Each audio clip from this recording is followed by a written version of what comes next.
So, good morning everybody. So with this presentation I just want to give you a quick overview on ECDC and the work of the European Center for Disease Prevention and Control in the area of emerging and vector-borne diseases. So the mandate of ECDC, for those that you are not so familiar with, it's focused on the advice, the general advice and the assessment on infectious diseases. So that's very targeted, and it's working with tools like the early warning and risk assessment and other tools to overview what's going on with those infectious diseases. So the two main areas in which we focus is the risk monitoring and the risk assessment, because the risk management is for member states and for the EU.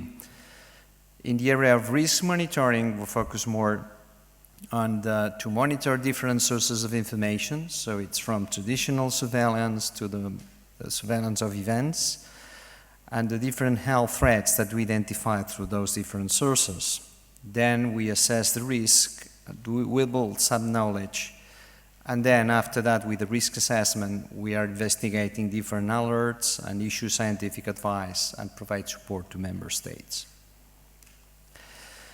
There are different outputs that ECDC is producing on a regular basis. So there is a weekly CDTR, that it's the where we produce the communicable diseases threat report, in which all the different threats that we identify on a regular basis. So there is a daily roundtable where we meet all experts in-house from the main areas in which we think that we can identify threats. So that's the participation with the different disease programs that are in-house.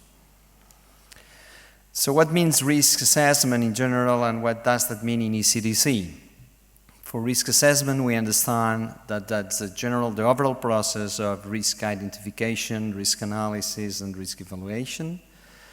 And then, through that process, we quantify the probability of the different events that can be harmful and that can affect populations, mainly in EU, but also all over the world. One of the characteristics of those risk assessments in ECDC is that then we call them rapid risk assessments, and we try to produce them in a framework of 24 hours in general, no matter that, with a clearance process that takes a bit longer. And then with those risk assessments, we make an estimate of the risk, and no matter that we're confronting different limitations, that we are managing a limited amount of information. And what are we assessing in ECDC is mainly things that have been discussed and can be discussed during that day, that workshop. Is the risk introduction of one specific disease, one specific transmission in one area, and in terms of morbidity and mortality, and then also what's the capacity that we have to respond to that. So ECDC is not responding itself, but it's supporting the response in member states when that's requested. And other considerations are also what's the impact in terms of communications, in terms of society, and in terms of political interest. Of course, in this kind of work, we have to manage some uncertainty because of, as I said before, there is limited amount of information at the very beginning of one of those threats is occurring, so we have to manage with that. And also we need to work under the precautionary principle then to try to understand at the very beginning or a little bit later what's the probability of serious outcome that can be known at that stage, and then also what can happen on failing to take precautionary measures in a timely manner, and then if that can result in serious consequences in one specific area or all over the EU in general.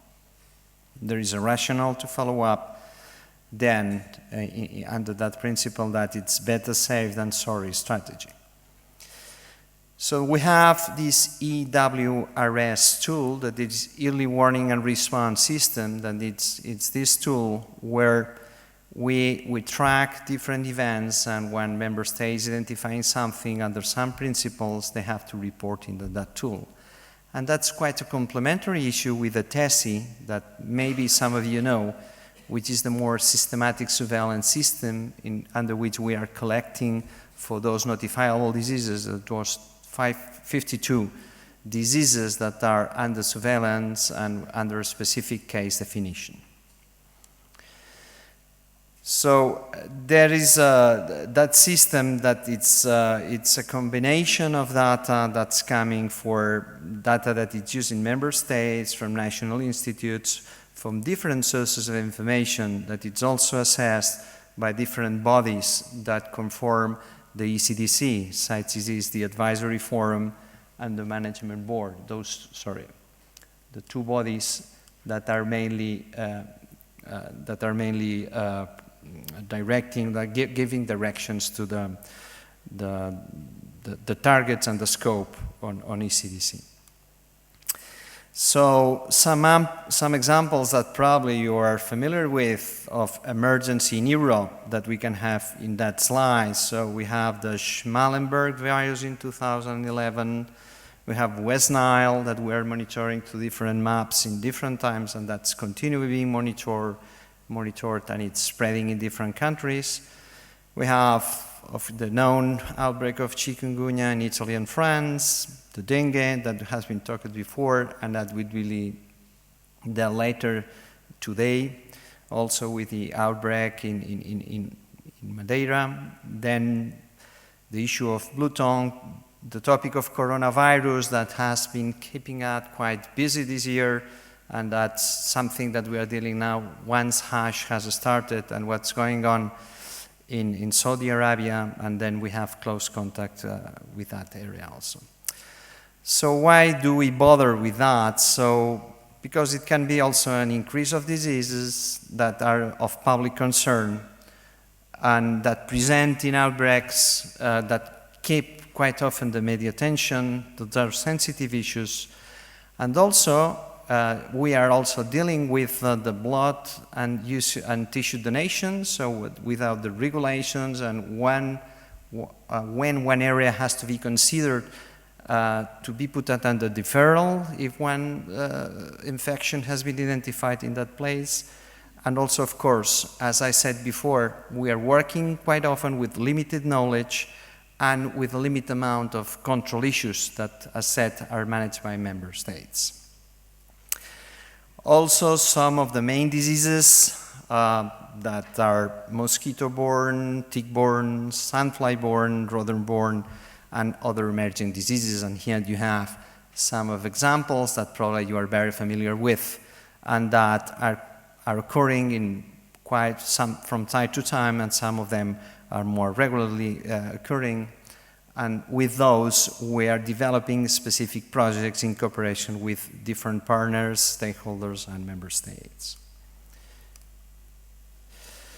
So some of the ECDC-funded networks that you are probably familiar with is the NIFD and the CLRN networks, in which is gathering together the diagnosis capacity building in different laboratories, then the ad hoc laboratory support in case of outbreak and specific studies, and also links with other international organizations such as WHO or veterinary laboratories. Also, we have this VivoNet that I know that some of you are very much aware of that network and that you are participating there. And then in that, one of the principles of that network is to put together the entomology and the public health capabilities in terms of share information and in terms of gather more evidence in the diseases that are vector-borne diseases. So, and then you have some examples of what is monitored and what is follow-up and the VivoNet. Here you have some of the outputs that are produced in NVID, and also one of the specific situations that has been identified, and also the tools and maps that are produced through VivoNet and through that. One of the recent products sorry. It's the development of the ECDC guidelines for the surveillance and invasive mosquito species that has been recently published, and then you have the link based on that. And with that, with those guidelines, we are trying to offer also support to those that are in charge of following and investigating what's going on with the invasive mosquitoes transmitting diseases. What I've been presenting now is a combination of work that is done with two main teams. One is what it's called the epidemic intelligence team, that is working mainly in the area of response, and the other team that is the disease program of emerging and vector-borne diseases. For the combination of both teams, we're able to better understand some diseases based on evidence-based information, also working with modeling approaches to assess the risk, also to build up predictive indicators that can trigger outbreaks and human behaviors related to those specific diseases, and also to cooperate in the development of prevention and control measures. One of the examples of that are the West Nile maps that, sorry, because of some of figures are not presented, so in the table that was below, I was trying to present how many countries are participating, are involved, are affected with West Nile, and how many cases have been identified since that tool started some years ago. So the intention of those maps is to support the decision-making process for donor and deferral testing, also the implementation of control measures for the member states, by the member states, and then at the same time to improve the quality and the harmonization of reporting, the timeliness of reporting and the availability of data that sometimes it's necessary, the awareness of physicians and the completeness of data that they are producing, the spatial coverage and the data analysis, such as bird migration.